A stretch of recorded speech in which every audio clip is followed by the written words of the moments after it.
muna Jesu.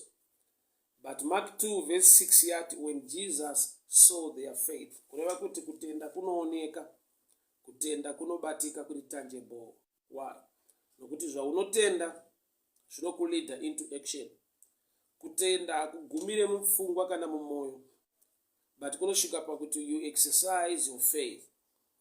Kusvika faith yakuoneka yatangible. Bible aparati, when Jesus saw their faith, he said to the paralytic, oda iyo ndakambotaura nezvayo, kuti chakatanga kuonekwa is not the paralytic, but Jesu wakatanga waona kutenda. He saw their faith. He saw their faith. But ndoda kukuratidza one element is so powerful on this text. Yandidena kuti ndigone kutaura pamusoro pefaith. Vana vadinayiwa access, varambirwa kupinda. Mumba makazara kusvika kudoor. Vanhu vakazara padoor hapasi kupindika, varambirwa access. But because these people vanhu vane kutenda mavari kuti Jesu ndiye watainga ende ndiye watinoda kuti abatsire hama yedu, havana kuva nemwoyo unobatikana kana kurwadziwa kuti let us go back. Vakaenda nepamusoro pemba ndokubva vabreaka the roof. I want to show you something which is so powerful. Chandibata mangwanani ano kuti ndigone kushumira this text. Varume apa vakandobreaka roof pamusoro. Zviri pachena kuti kana vanhu vachibreaka roof pamusoro apa, pane mafragments anogona kudonhera mukati, pane marara, pane mapuranga, kana kuti pane marara anodonha kubva pamusoro apa achidzika muchechi muri kuparidzwa makazara vanhu muna Jesu. Zvoreva kuti vanhu pavari kubreaka roof, twese tiri kudonhera mumba umu, tiri kukonzera kuti vanhu vasuduruke. Nekuti munhu kana ari muchechi, munhu akagara mumba, pakatanga kuitika problem parufa, zvinodraw attention yevanhu vari mumba. Zvikuru sei pakaita zvinhu zvinodonha kubva parufu, vachinzwa kuti rufu iri kubreakwa, vanhu vanodziura kana kuti vanhu vanosiduruka, or they make way. Kudhoo kwavaida kupinda nako, vanyimwa access, hakuna ada kuita make way. But pavaenda nepamusoro apa, vakatanga kubreaka, zviri kudonhera mukati memba zvinokonzera kuti vanhu vaite make way. Vanhu varamba kudziura kuti vanhu vapinde nekudhoo, but pavatanga kubreaka the roof, zviri kudonhera mukati zviri kukonzera kuti vanhu vasiduruke kana kuti vacreate room okuti kuti vanhu vaite make way. Zvoreva kuti Bible parati when Jesus saw their faith, so that faith yavari kuita ndeyekuita dig, ndeyekuita break the roof. But faith iyoyo iri kucreata chinhu chavatadza kana chavarambirwa kudhoo. Hongu kudhoo vanga vane faith, saka vauya kuna Jesu. But faith yavo yanga yashaika action inokonzera kuti havachakumbira vanhu kupinda, but kana vagona kubreaka roof, marara achiwira mukati, vanhu vanodziwira vega, vanosiduruka vega. Nokuti hakuna munhu anoda kudonherwa nezvinhu kubva kumusoro, hakuna munhu angade marara paari, hakuna munhu ungade kutoshorwa kana kusvibiswa. Vanhu vakatanga kudziwira, vakatanga kuita make way, vasina kukumbirwa to make way. Zvoreva kuti pavakauya nekudhoo vakatokumbirawo vanhu, vakataurawo nevanhu since panga pane vanhu. Vanhu ndokubva varamba to create way or to make room. But varume apa vakaenda pamusoro pemba vakatanga kubreaka. Zviri kudonhera mukati memba, marara, mapuranga kana mapisi ezvidhina, anokonzera kuti munhu asuduruke ega, nekuda kwekuti hakuna munhu anoda kusvibiswa, hakuna munhu anoda kutemwa nezviri kudonha pamusoro perufu. Zvoreva kuti action yavo inova action of faith yakava a room creator, yakava yakasudurutsa blockage. Nekuti blockage yanga iripo musuyu, vanhu vanga vakazara kusvika kudhoo, vakaramba kuti vanhu havapinde. But pavakatanga kubreaka roof, hakuna munhu anoda kudonherwa nezvinhu kubva kumusoro, hakuna munhu anoramba akamira kana pachidonha zvidhina kana marara kana mapisi ezvimwe zvinhu of wood. So vanhu vambokumbirwa kudhoo vakaramba neaccess. This time havasi kuramba neaccess nekuda kwekuti action of faith yakava a space creator. Action of faith yakasudurutsa blockage yambenge iriko kudhoo, without these people begging or asking for space from the people vanga vari inside the room.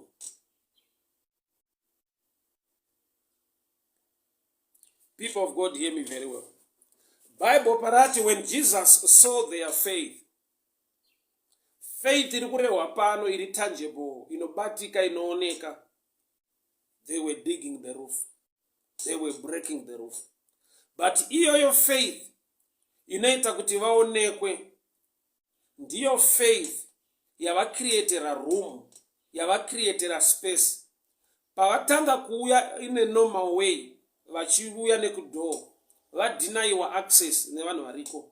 But pavatanga kubreaka roof, marara nezviri kudonha pavari kubreaka, ndo zviri kuvacreatera space without begging anyone. Zvoreva kuti faith pachayo ukaisa into action, create a space, create a room, create a opportunity, inoita kuti uregere kuva muranda wevanhu, uregere kubega nekuchema kuvanhu, but kuti iyo faith pachayo ive a creator of what you are looking for. I will repeat again. Vanhu pavari kubreaka roof kuti vapinde mumba, zvese zviri kudonha pavari kubreaka zviri kundocreata space, nekuda kwekuti hakuna munhu anoramba akamira pamusoro pake pachidonha zvinhu. Hakuna munhu anoramba akamira achiwirwa nemarara. Hakuna anoramba akamira. Vanhu vese vari mukati vanenge vakutya kuti chii chiri kuitika pamusoro apo, zvii zviri kudonha patiri. So pavari kubreaka roof, vari kubreaka not only roof but a limitation yanga iriko kudoor, nekuti limitation or blockage yanga iri kudoor vanhu. Saka pavari kubreaka roof, vanhu vari mumba vari kusuduruka because of fear.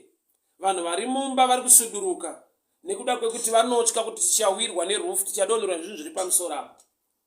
So faith yavo pavakaita put into action vachibreaka roof, yakabreakawo foot, kana kuti yakasudurutsa vanhu vanga vakamira as a blockage to them.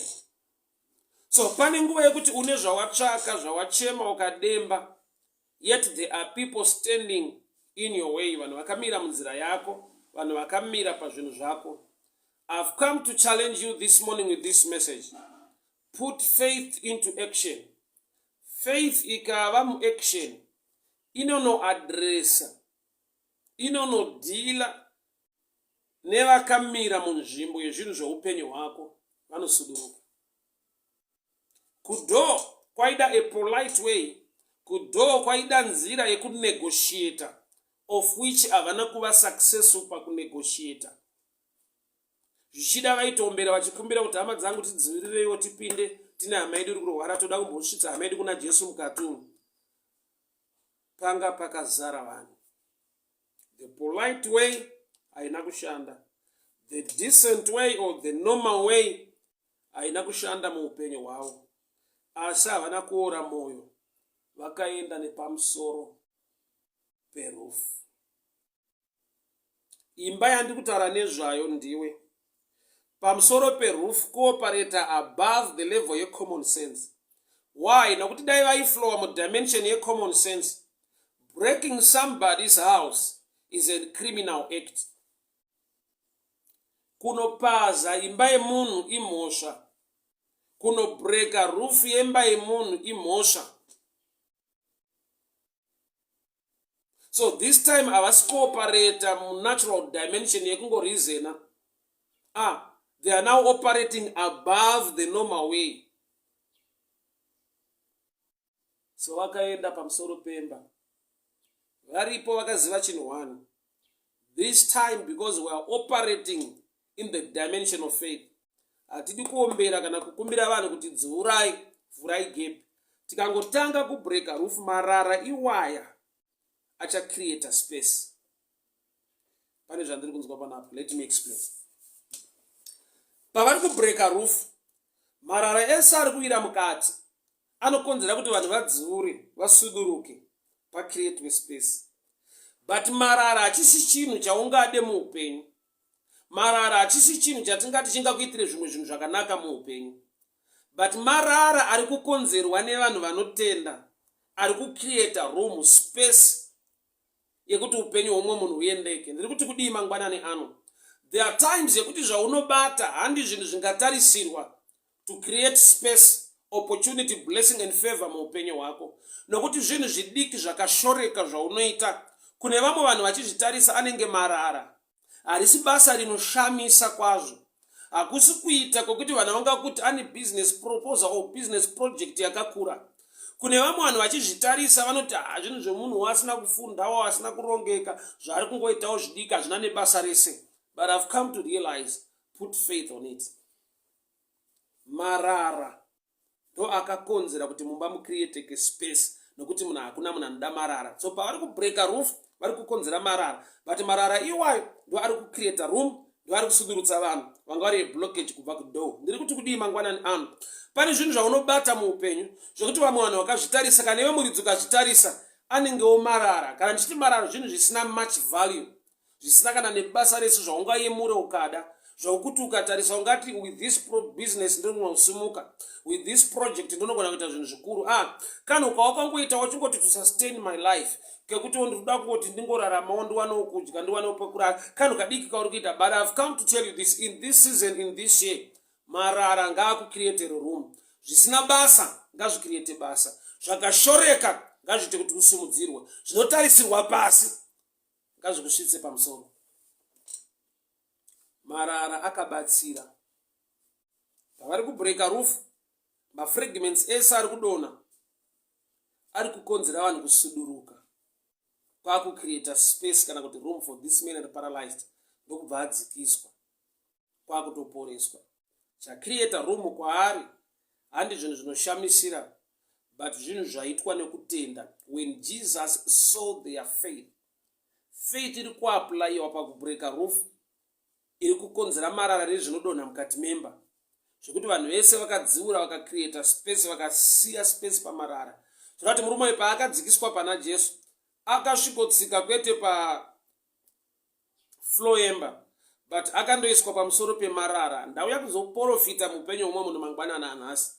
Izvozvo zvinenge marara, izvozvo zvinenge zvisina basa, but ukazviita nekutenda, ukava netarisiro nekutenda muna Mwari, may God lift you, may God bless you, may God elevate you. Neka project kanenge kakashoreka, nezvaunobata zvinenge zvisina basa, zvinenge zvisingagamuchirwe musociety, may the good Lord bless you, may the good Lord protect you. Nyasha ngadziwanzwe, Mwari ngavakuitire favor.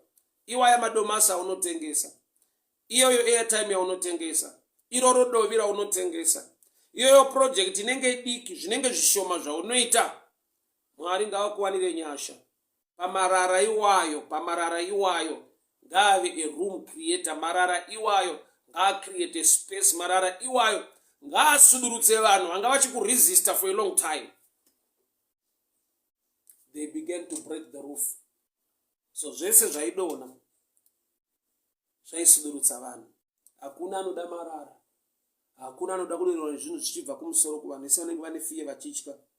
Yeti zviri kubreakwa izvozvi hazvina nebasa rese, zviri ngobreakwa kuti zvicreate room space, but pazviri kubreakwa zviri kukonzera vanhu vari mumba kusuduruka. Faith payakaiswa muaction yakava a room creator. Faith payakaiswa muaction yakacreata space. Vambonyimwa access kudoor, vakumbira vakademba kuvanhu, vanhu vakaramba kuvadzivirira kuti vapinde. There was no access kudoor. Why? Nokuti nyangwe vaitenda havana action yavari kuita, vari kungoda kupinda chete.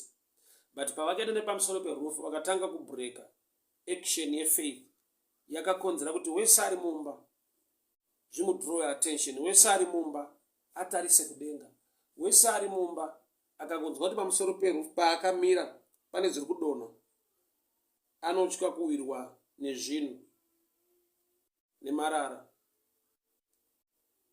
anosuduruka. Paari kusuduruka vari kucreata space yavambonyima vanhu vachiedza kupinda nekudoor.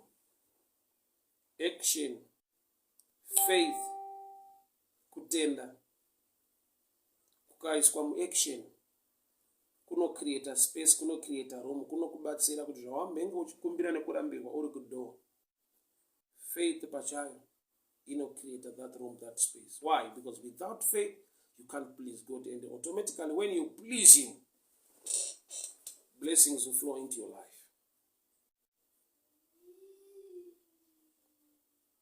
Mukati merine gore, une zvawakatsvaka, une zvawakademba ukachemera kuti zviitike muupenyu hwako. But pakava nevanhu vakamira. Papromotion yako pane vanhu vanga vakamira vachiramba kuti usimudzirwe. Pabusiness rako pane vanhu vanga vakamira kuti zvako zvisaendeke. But when you put faith into action, even nemarara, you can achieve your goal.